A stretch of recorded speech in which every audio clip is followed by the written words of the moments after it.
In the spring of 1933, a coal miner's wife in Harlan County, Kentucky, kept a clay crock on the back of her stove for 9 straight years. Inside that crock lived a sourdough starter she had carried from her mother's kitchen in 1924. She fed it flour and water every morning before she fed her own children. From that crock came every loaf of bread her family ate through the worst 3 years of the Depression. When the company store ran out of yeast in 1934, every woman on her holler walked to her back door with a tin cup. She gave them each a spoonful. That starter is number 17 on this list, and there is not one woman alive in that county today who could keep it alive past Tuesday. These were not survivalists. The word did not exist. They were mothers, fathers, schoolteachers, sharecroppers. They lived through a collapse that emptied store shelves not for a week, not for a month, but for years at a stretch. And they did not starve, and they did not freeze, and they did not break, because every adult in that household carried a quiet inventory of skills that did not require a store to exist. We have replaced every one of those skills with a delivery van. On the morning the delivery van does not come, the people of 1933 would walk into their kitchens and start working. We would refresh the app. Number 19 turns a 5-pound sack of flour into food that lasts a family 3 weeks. Number 11 keeps a basement at 34 degrees through a July heat wave with no electricity. And number 1, the skill that kept whole towns alive when the federal government could not, has been so completely erased that most people now consider it a personality flaw.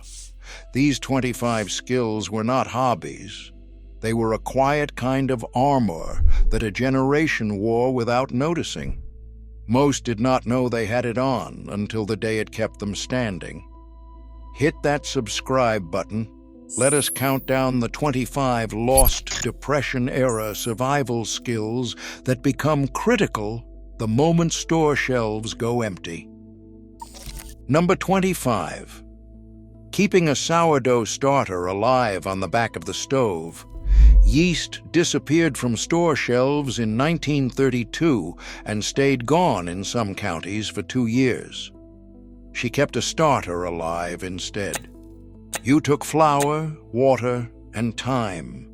You stirred it twice a day with a wooden spoon. You fed it half a cup of flour and half a cup of water every morning. You kept it warm, but never hot. A starter that was tended became a thing that lived. It made bread, biscuits, pancakes, and crackers without a single packet of yeast. For a young mother with 3 children and a husband on a relief crew, the crock on the stove was not a hobby. It was the difference between bread on the table and a child going to school hungry. When the supply chain breaks, every loaf of commercial bread on a shelf is gone in 40 hours. The starter does not care. It has not cared for 200 years. Number 24, rendering lard from pork fat. A hog killed in November gave up 40 pounds of fat. She trimmed the fat into 1-inch cubes, dropped them into a cast iron kettle, and held a slow heat under it for 4 hours. The fat melted clear. She strained it through cheesecloth into stoneware crocks. The cracklings went into cornbread. Lard kept 12 months in a cool cellar without refrigeration. It fried, baked, greased a pan, sealed a canning jar, and softened a pair of work boots. A bottle of cooking oil today disappears from shelves on the first day of a panic. Lard renders in any kitchen with a pot and a hog. Number 23. Building a root cellar in the side of a hill.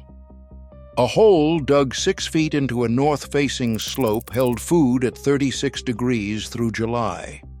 He framed it with locust posts. He laid a roof of cedar planks and covered it with 2 feet of soil.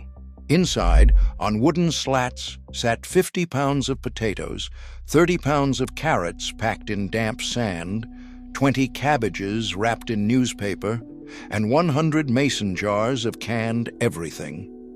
The cellar was a refrigerator that needed no power. It still works. The hill has not been canceled. August meant tomatoes. She filled 40 mason jars with peeled fruit, set them in a copper boiler half full of water, and processed them at a rolling boil for 45 minutes. The seal pulled tight as the jars cooled. 40 quarts fed the family soup, sauce, and stew from October through April. A modern grocery aisle clears of canned tomatoes in 12 hours during a snowstorm. Her shelves did not know there was a storm. Number 21. Mending a sock with a darning egg and yarn. A hole in the heel was not a discarded sock. It was Tuesday night work. She slipped a wooden darning egg into the toe to hold the shape. She wove a grid of yarn across the hole, weft and warp, the way a basket is built. The repair took 11 minutes. The sock lasted another full winter. For a Depression-era mother with 5 children and 1 pair of socks per child per season, the egg in her sewing basket was not a tool. It was a quiet promise that the children would not go to school cold. The egg is still in someone's drawer today. Nobody knows what it is. Number 20.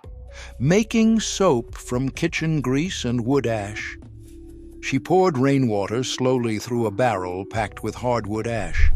The water that ran out the bottom turned amber, and it was dangerous. That amber liquid was lye.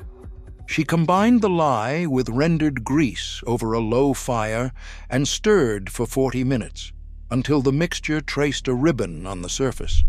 Poured into a wooden box, it cured in 3 weeks into hard yellow soap. 1 batch washed clothes, dishes, hands, and floors for 6 months. A bottle of dish detergent disappears from a shelf in a single afternoon of panic buying. She made it from ash and bacon fat. Number 19. Stretching 1 cup of flour into 3 meals. A 5-pound sack of flour fed a family of 6 for 3 weeks. For breakfast, she made flour gravy, 2 tablespoons of fat, 2 tablespoons of flour, 2 cups of milk or water, and salt.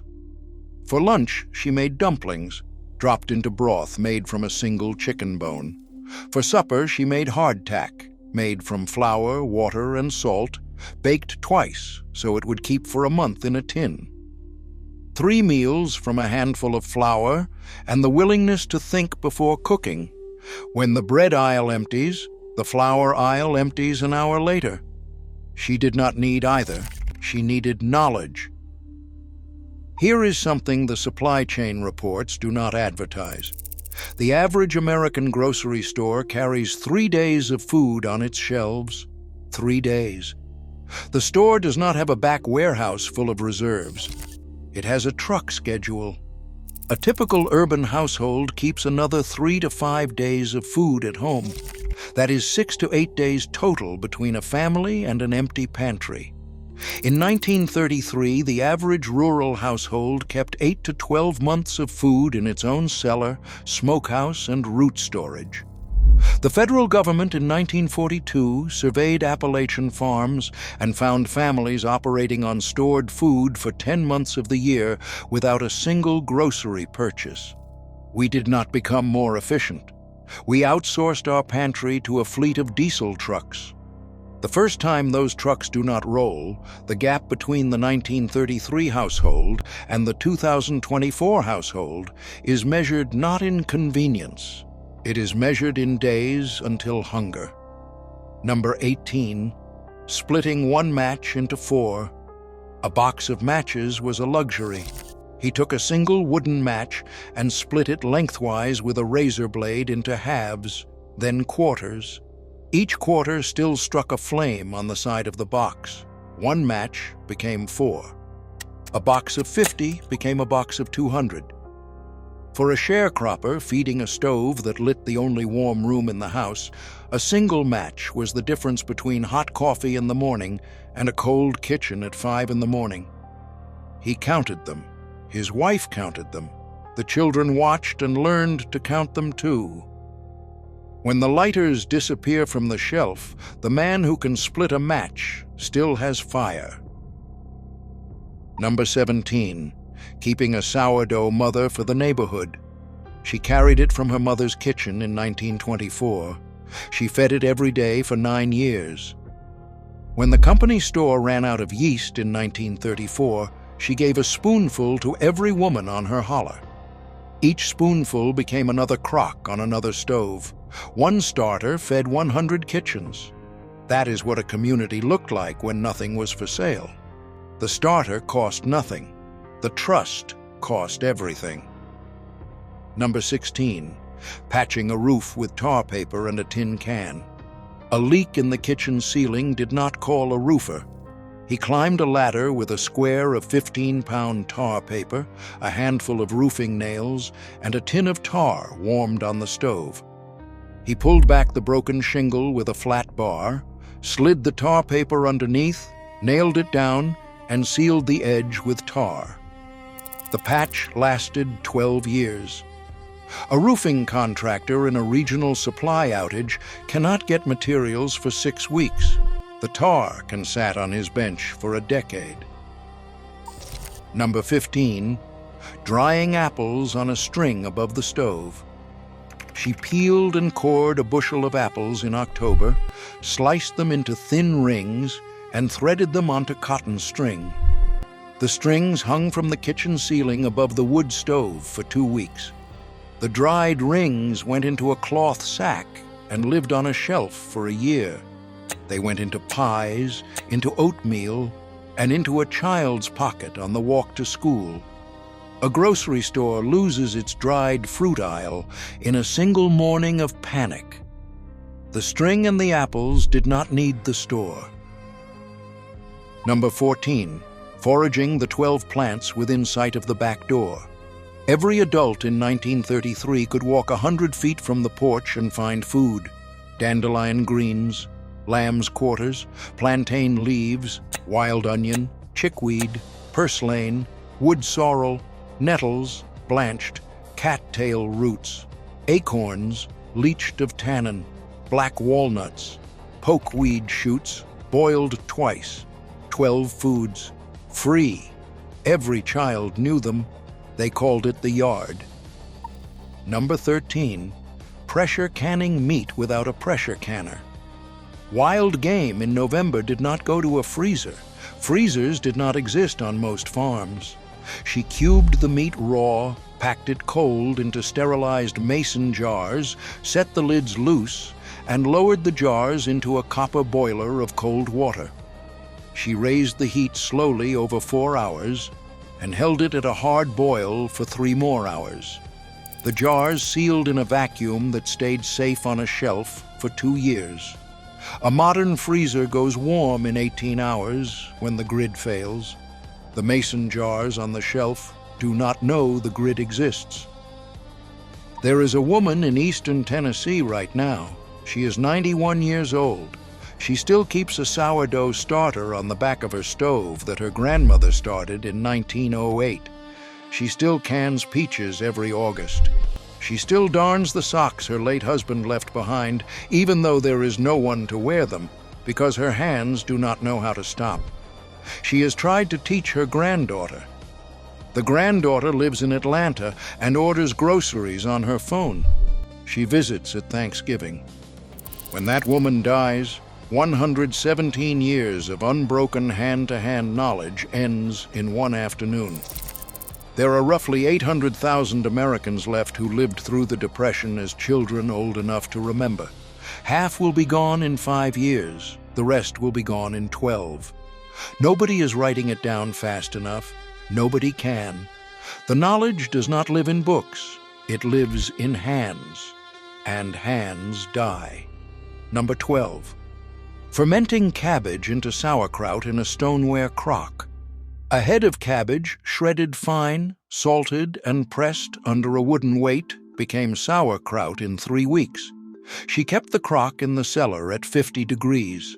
The salt drew water from the cabbage. The cabbage made its own brine. The brine fermented into a food that kept for 8 months without refrigeration and carried more vitamin C than a fresh orange. When the produce aisle is empty, the crock in the cellar is the only green vegetable in the county. Number 11. Storing potatoes in damp sand all winter. 200 pounds of potatoes packed in barrels of slightly damp sand kept 8 months without sprouting. The sand held humidity steady. The cellar held temperature steady. He pulled what the family needed each week, and the rest waited in the dark. A grocery store potato bin clears in 3 hours during a panic. The barrels did not clear. Number 10. Hand cranking a treadle sewing machine. A sewing machine in 1933 ran on her foot. No motor, no cord.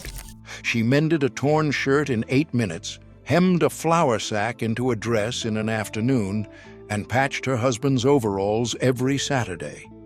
The machine cost $19 in 1925, and it ran for 50 years without service. A modern sewing machine fails in a power outage. The treadle does not know the power is out. Number 9. Bartering eggs for coffee, milk for sugar. Cash disappeared in 1932. She traded instead. 3 dozen eggs for a pound of coffee, a gallon of milk for a cup of sugar, a jar of honey for a sack of cornmeal. The whole holler ran on a ledger nobody wrote down because nobody needed to. A modern cashless economy fails the moment the card readers go dark. The ledger in her head did not need a battery. Number 8. Saving seeds from every garden. She did not buy seeds in March. She saved them in October. The best tomatoes were left on the vine until soft. The seeds were spread on a newspaper to dry, sorted into envelopes, and stored in a tin box on a cool shelf. Next spring, the garden grew from last year's garden. A modern hybrid seed packet produces plants whose seeds will not breed true. Hers did not need a catalog. Number 7. Splicing a piece of fence wire with 2 pliers. A sagging fence on a Saturday morning was not a contractor's bill. He cut out the broken section with a pair of pliers, made a Western Union splice in the 2 ends, and tightened the line with a fence stretcher. The repair held for 30 years. For a tenant farmer running 40 head of cattle on rented bottomland, a broken fence was not a chore. It was the difference between his herd inside the field and his landlord at the front door on Monday morning. The pliers were always in his back pocket. The skill was in his hands. Both went with him into the ground. Number 6. Filtering rainwater through sand and charcoal. The well went dry in the Dust Bowl years. She rigged a barrel with 3 layers, gravel at the bottom, sand in the middle, hardwood charcoal on top. Rainwater from the roof poured in, clean enough to drink after 1 pass. The barrel cost nothing. A modern household in a water outage waits in line at a tanker truck. She did not wait. She watched the sky. Number 5. Repairing a leather harness with a curved needle and waxed thread. A broken trace strap on a Tuesday meant no plowing on Wednesday.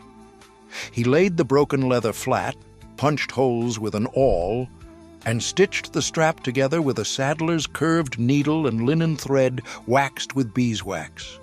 The repair was stronger than the original leather. A new harness today runs $400 and ships from 1 state.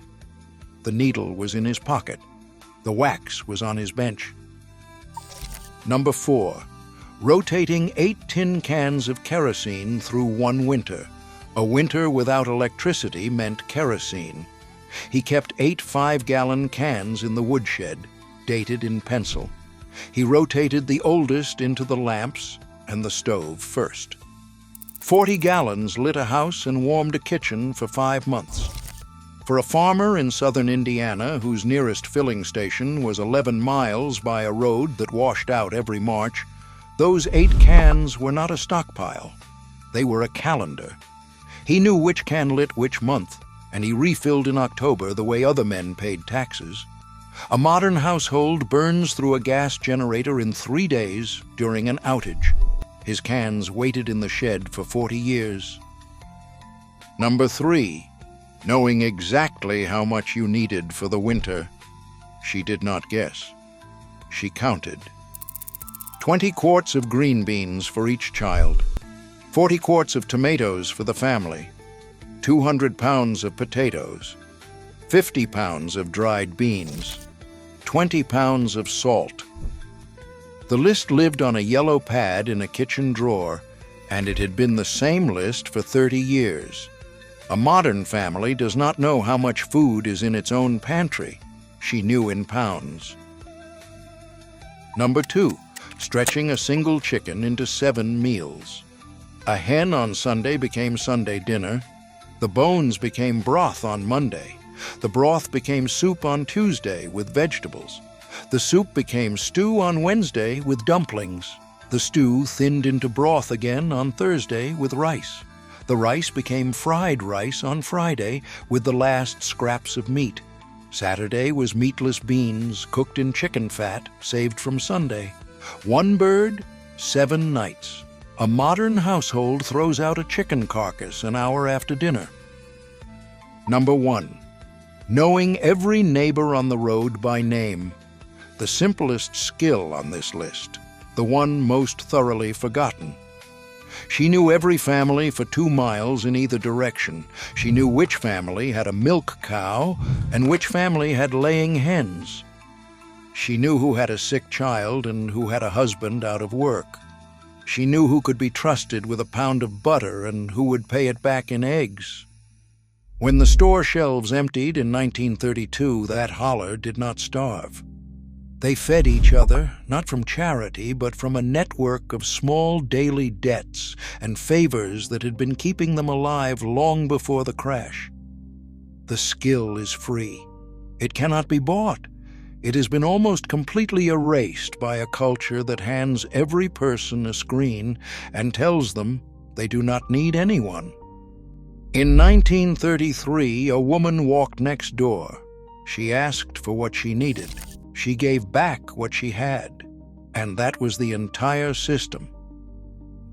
None of these skills required a license. None required a store to be open. They required the willingness to be the kind of person who could feed a family from a bag of flour, warm a house with a cord of wood, mend what tore, save what fell, and keep a starter alive on the back of the stove for 9 years without missing a morning. That kind of person was the default setting of the American household for 2 centuries. They held a country together through a depression that emptied the shelves of every general store from Maine to California for years at a time. They did not wait for relief. They were the relief. That household is mostly gone now. The ones still alive are in kitchens their grandchildren do not visit. If you have one of those kitchens in your life, do not wait. Sit down at the table, bring a notebook, ask her to show you how she keeps the starter, cans the tomatoes, salts the cabbage, and stretches the flour. She will only show you once. That is how this knowledge was passed. And on the morning the shelves go empty and stay empty, the people who took the time to sit at her table will be the only ones in the neighborhood who know what to do.